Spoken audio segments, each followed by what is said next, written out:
Mi esposa y mi suegra me obligaron a vender el terreno de mi herencia para pagar un supuesto cáncer. Después descubrí que usaron el dinero en la boda de lujo de mi cuñado. El día que descubrí la transferencia bancaria original, comprendí que los 4 años de mi matrimonio habían sido una actuación fría y perfectamente calculada para vaciar mis bolsillos.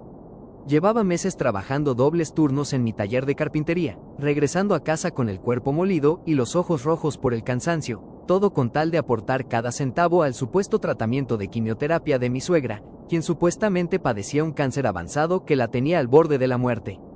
Mi esposa, Laura, lloraba cada noche en nuestro sillón asegurando que el seguro médico no cubría los medicamentos especializados y que la única opción que nos quedaba para salvar a su madre era vender el único patrimonio real que yo poseía, un terreno comercial que mi abuelo me había heredado en una zona de alta plusvalía.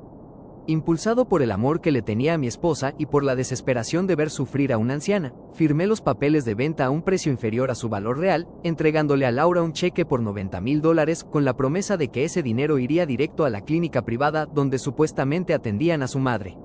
Mi padre me advirtió que no confiara ciegamente en esa familia porque el hermano menor de mi esposa, un tipo arrogante que jamás había trabajado, llevaba meses presumiendo que tendría una boda de ensueño en una playa exclusiva del país. Pero yo defendí a mi mujer y me enfrenté a mi propia sangre, ciego por una lealtad que terminó destruyendo mi vida.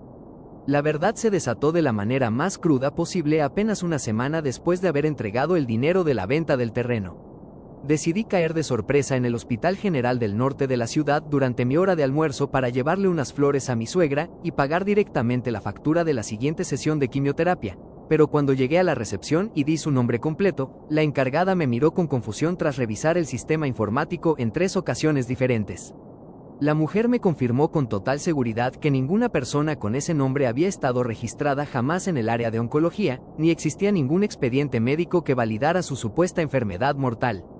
Sentí un vacío helado en el estómago y una oleada de náuseas que me obligó a apoyarme en el mostrador mientras salía del hospital a toda prisa, manejando mi camioneta hacia la casa de mis suegros con el corazón latiéndome en las orejas debido al presentimiento de que me habían tomado la medida de la peor forma imaginable. Al llegar a la propiedad, encontré el auto de mi esposa estacionado afuera y escuché risas escandalosas y música de celebración provenientes del jardín trasero, por lo que decidí entrar en silencio por el pasillo lateral sin que nadie notara mi presencia.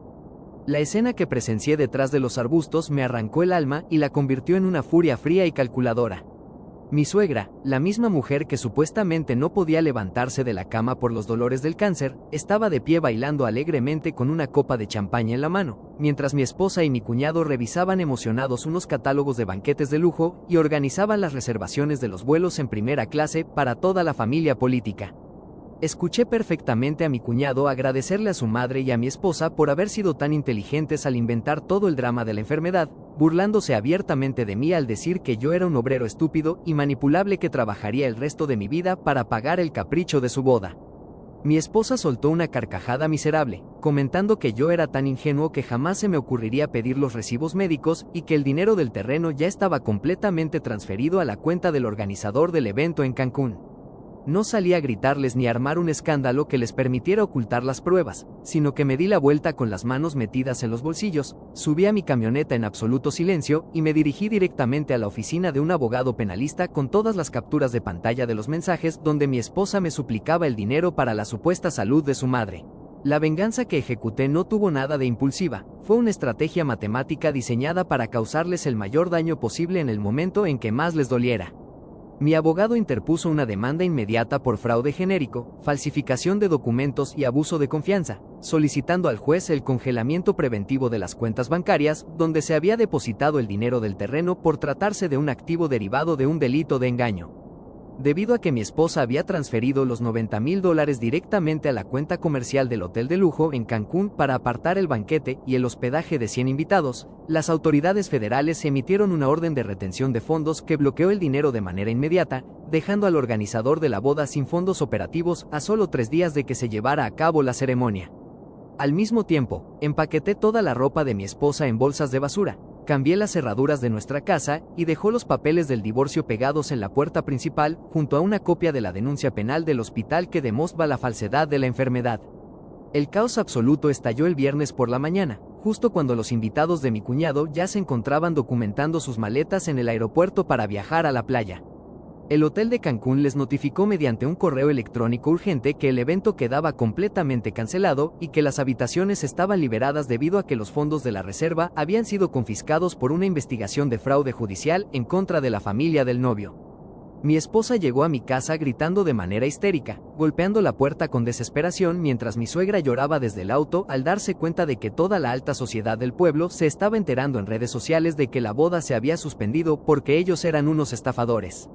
No les abrí la puerta ni una sola vez, sino que me limité a observar su humillación desde la ventana del segundo piso mientras llamaba a la policía local para reportar que 3 personas ajenas a la propiedad estaban alterando el orden público y acosándome en mi domicilio, lo que obligó a las patrullas a llevárselas detenidas temporalmente ante la mirada de todos los vecinos.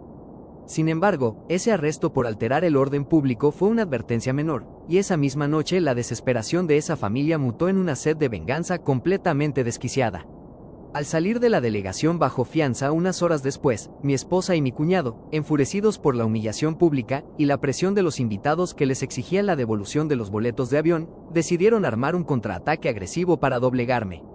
Primero, intentaron destruirme en redes sociales utilizando cuentas falsas para publicar en las páginas de mi taller de carpintería que yo era un hombre violento, que había golpeado a Laura y que las acusaciones del cáncer eran un invento mío para ocultar que me había gastado el dinero en vicios. No conformes con el daño digital, a las 2 de la mañana mi cuñado y mi suegra se presentaron en mi taller armados con tubos de metal y un bidón de gasolina, rompiendo las ventanas laterales con la clara intención de quemar la maquinaria pesada y la madera fina que yo tenía almacenada para los pedidos de todo el mes, buscando dejarme en la quiebra absoluta para obligarme a retirar la demanda de fraude. Lo que la soberbia y la estupidez no les permitieron prever es que yo ya anticipaba una reacción violenta de su parte tras ver el nivel de malicia del que eran capaces. Desde la tarde anterior, mi abogado me había aconsejado no quedarme a dormir en la casa y dejar el taller bajo un estricto monitoreo de seguridad privada conectado directamente a la central de la policía local. Cuando las cámaras con sensores de movimiento detectaron los primeros golpes de los tubos contra los cristales, una alarma silenciosa se activó en mi teléfono celular y las patrullas de la zona se desplegaron de inmediato hacia el lugar.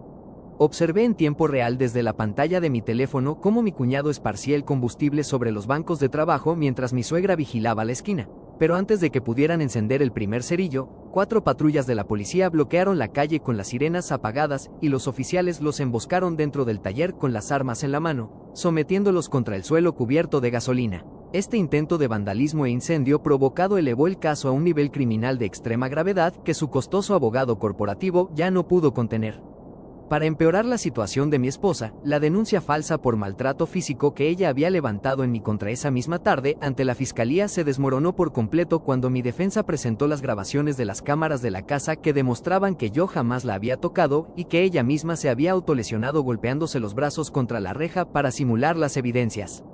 El juez de control, visiblemente indignado por el descaro, la manipulación del sistema judicial y el peligro real de incendio en una zona comercial, determinó que la familia constituía un riesgo severo para mi integridad física y les dictó prisión preventiva justificada sin derecho a fianza, trasladando a mi esposa y a mi cuñado directamente a un centro de readmisión social mientras se inicia el juicio unificado por fraude, perjurio y tentativa de destrucción de propiedad privada.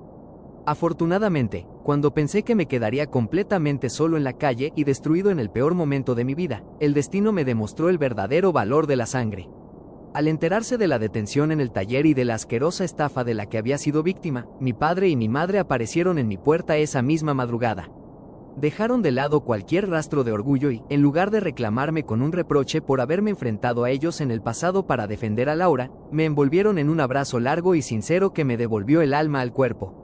Mis padres me abrieron las puertas de su casa de par en par, y mi padre, utilizando los ahorros que tenía guardados, me ayudó económicamente a reponer los vidrios rotos y la madera dañada del taller para que no perdiera a mis clientes comerciales, demostrándome lo que significa el amor incondicional. Hoy ha pasado medio año desde aquella noche de pesadilla y, gracias al apoyo incondicional de mis padres, no terminé tan mal como esa familia enferma deseaba. Actualmente lucho con todas mis fuerzas cada mañana en mi taller de carpintería para salir adelante, trabajando con una energía renovada y logrando levantar el negocio a niveles que nunca imaginé. Sin embargo, mi mayor batalla diaria no es financiera, sino personal, por lo que me esfuerzo constantemente por ser el mejor hijo posible y por lograr disculparme lo suficiente con mis padres por no haber confiado en mi verdadera familia desde el principio, pagando mi error con acciones de gratitud y respeto. Mientras tanto, mi cuñado y mi exesposa continúan tras las rejas esperando una condena definitiva de varios años, completamente hundidos en la miseria de su propia malicia, mientras yo camino con la frente en alto, trabajando duro y cobijado por el perdón y el amor de las únicas personas que jamás me habrían abandonado.